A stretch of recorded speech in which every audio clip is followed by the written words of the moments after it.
I'm Magina, and welcome back to my YouTube channel. Today, we're reading short Wattpad stories. You cheering a little too loud. What you getting so hyped for? Go outside. See what it's like. Okay, so the first story we are reading today is Haunted by Fire. The night air was thick with the scent of rain-soaked earth as the sounds of a distant marketplace drifted through the narrow alleyways of Old Delhi. Hidden behind the sprawling bazaars, two figures stood on opposite sides of the silent moonlit street, both waiting, both prepared for the same target. In the shadows, their eyes locked for the briefest of moments, a fleeting glance filled with nothing but suspicion and unspoken rivalry. Arjun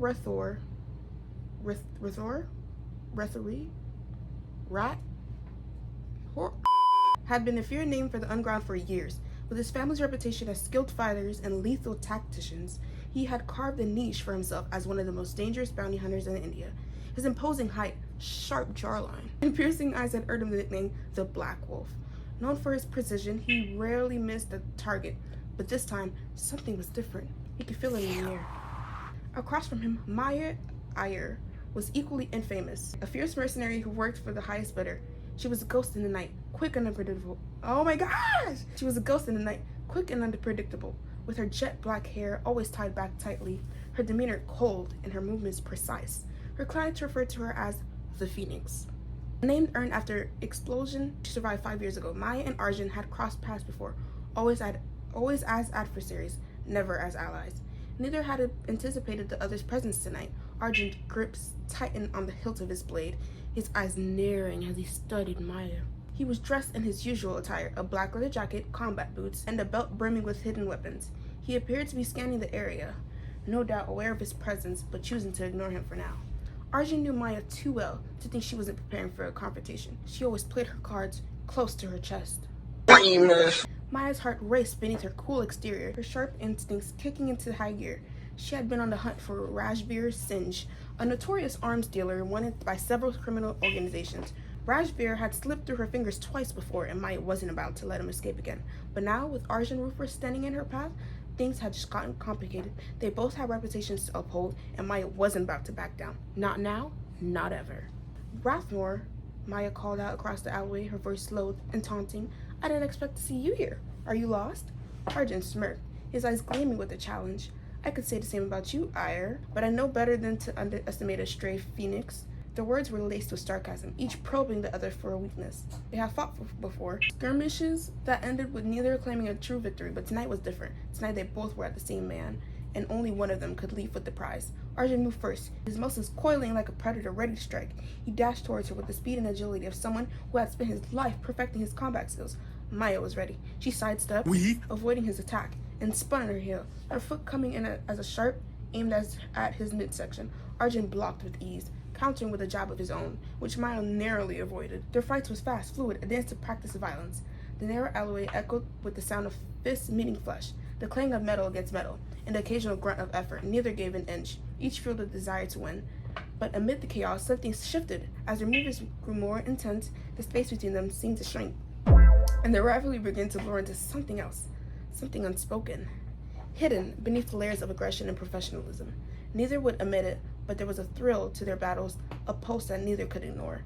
Arjun noticed it first, but when he pinned Maya against the wall for brief seconds, instead of the cold satisfaction he usually felt, there was a momentary hesitation, a flicker of something deeper. Dipper, hello? Maya, breathing heavily, stared up at him, her lips curling into a defiant smirk. She shoved him off, and the fight resumed, but that moment lingered in the air like a ghost, refusing to disappear. The sound of a car screeching came to a halt at the end of the alley, pulled them both out of their trance. Rajbir Singh, their target, had arrived. His men spilled out of the vehicle, guns drawn, clearly unaware of the storm that he had just walked into. Maya and Arjun exchanged a brief glance and a spoken agreement. For now, the fight between them would have to wait. Rajbir was their priority. Without a word, they moved in tandem, their attacks synchronized like two parts of a whole. Maya disarmed one of Rajbir's men with a swift kick to the wrist, while Arjun incapacitated another with a punch to the throat. They worked together seamlessly, their combined skills far more devastating than either had anticipated. Within minutes, the alley was littered with unconscious bodies. Rajbir, seeing his men fall so quickly, tried to escape, but Arjun was faster. He caught the arms dealer by the collar and slammed him against the wall. Going somewhere? Arjun growled, his voice cold and dangerous. Rajveer whimpered, his eyes darting between Arjun and Maya, who was standing just a few feet away from them, her knife gleaming in the dim light. Please, please don't kill me. I'll give you whatever you want, Rajveer begged, his voice trembling with fear. Arjun's grip tightened, his patience wearing thin. Wanted by some very popular people, Singh. I hope I'm saying Sings. Unfortunately for you, they don't pay for mercy. But Arjun could land the final blow. Maya stepped forward. He's mine, she said, her voice leaving no room for argument. Arjun glanced at her, his brow furrowing. We don't have time for, I said he's mine. Maya interrupted, her eyes dark and unyielding. There was a long, tense pause as they stared each other down. Then, with a low grunt, Arjun released Rajveer, letting him collapse to the ground in a heap. Maya knelt beside the quivering man, grabbing him by his collar. She leaned in close, her voice low and menacing. I thought you could run from me. That you could hide from what you owe? Rajveer whimpered again, his eyes wide with terror. I didn't know it was you, Maya. I swear I didn't. You liar! She pulled him up, her knife glinting as she pressed it against his throat. But don't worry, your debt will be paid. In full. Arjun watched silently as Maya dealt with Rajveer, his mind racing. He had known Maya Iris for years, but tonight, something had shifted. There was a fire in her eyes that he had never noticed before, a depth that intrigued him more than he cared to admit. As he finished with Rajveer, Arjun stepped forward. I hope you're not expecting me to just walk away without my cut. Maya turned to face him, her expression unreadable. We'll settle that for later. For now, I think we have a mutual understanding. Arjun raised an eyebrow, his lips curling into a half smile. Oh? And what understanding might that be? Maya sheathed her knife, stepping closer to him. That we're not finished. Not by a long shot. And with that, she disappeared into the shadows, leaving Arjun standing alone in the moonlight alley, his mind swirling with thoughts of Phoenix. Days passed, but the events of that night refused to leave Arjun's mind. He had been in countless fights, dealt with countless rivals, but Maya was different. Her presence lingered, her sharp wit and even sharper blade as a constant reminder of their unfinished business. Back at his hideout, Arjun shifted through files, his mind distracted. His phone buzzed, and he glanced down to see an unknown number flashing on the screen. A smirk tugged at his lips as he answered. Thor, came Maya's voice, smooth as silk. We need to talk. And that's it, guys. So if you want me to read any more short stories, or if you have any of your own to recommend, please let me know. Put it in the comment section down below. Thank you guys for watching once again. I'm Regina. Like and subscribe if you wanna. Yeah, thank you for watching. See you later. Bye.